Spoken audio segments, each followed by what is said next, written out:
रुको, ये कहानी है माँ की मेहनत की रोटी। तो अब ने सही सुना, ये कहानी में सुनी सुनाई नहीं बीती हुई कहानी में बताने जा रहा हूँ। माँ की मेहनत की रोटी। एक दिन माँ पूरे दिन काम कर कर के थकी हारी, शाम का टाइम हुआ जब घर पे आई खेत खलिहान से, तो खाना बनाना का टाइम था। भाई गांव देहात की बात ही है, तो खाना बनाने का जब टाइम था तो चूल्हे के पास पहुँचे और खाना बनाने का सब सोचा। तो फिर उसमें सब खाना बनाने लगी। तो थकी थी, इतना थकी हुई माँ थी कि ऐसा लग रहा था कि खाट मिल जाए मैं सो जाऊँ, कुछ काम ना करूँ।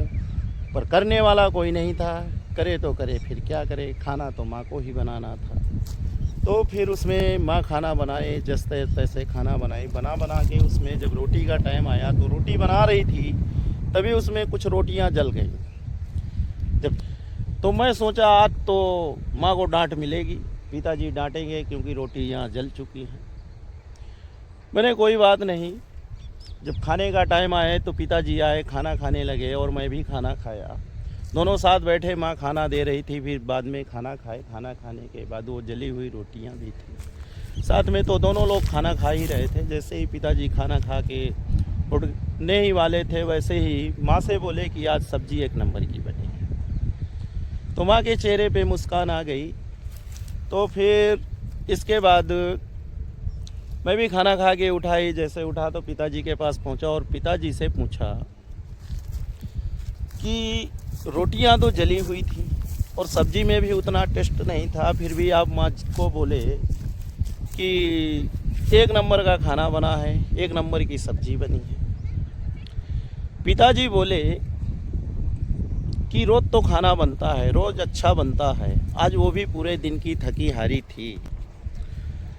तो पिताजी बोले कि रोज़ तो खाना बनाती ही माँ है, अच्छा बनाती है, तो एक दिन अगर नहीं अच्छा बना है तो उसको क्या कह दें कि गलत है। अगर उसको मैं एक वचन बोल दूं या डांट दूं तो रोटी तो जली थी, उसके साथ साथ उसका दिल भी जल जाता कि बताओ मुझे आज ऐसा बोला, क्योंकि वो भी सारा दिन काम किया है, थकी है, हमारे इस साल लगी थी। तो वही है कि अगर परिवार में रहना है, अगर परिवार का साथ अच्छा रखना है, हंस बोल के साथ में रहना है, बढ़िया प्यार से रहना है, तो कभी कभी छोटी छोटी गलतियों को इग्नोर करना पड़ता है। ज़रूरी नहीं है कि खुद कहें तभी सामने वाले को समझे। ऐसे माहौलों में जब अगला आदमी खुद समझदार है, वो खुद समझ जाए।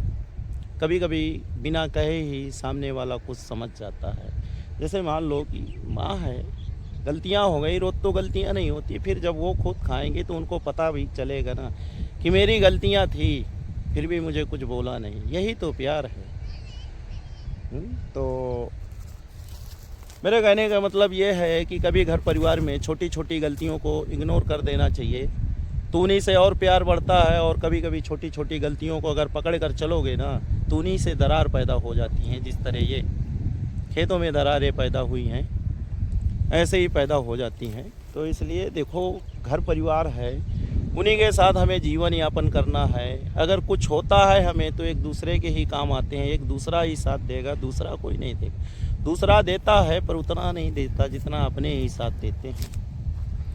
तो यही मेरा कहने का मतलब था, मैं एक वीडियो में बता। तो ये कहानी उस टाइम की थी जब मैं छोटा था, स्कूल जाता था।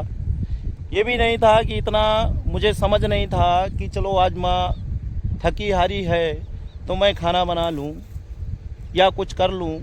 पर मैं कर भी क्या सकता था, वो टाइम पे मुझे मालूम नहीं था खाना पीना कैसे बनाना है, क्या करना है। हाँ, बस थोड़ी बाड़ी मैं हेल्प कर लेता था। तो उस टाइम की बात है, बता दिया। आप लोगों को कैसा लगा? अगर अच्छा लगा है तो लाइक और कमेंट करें, और चैनल में न्यू हैं तो सब्सक्राइब करें। और बताइए।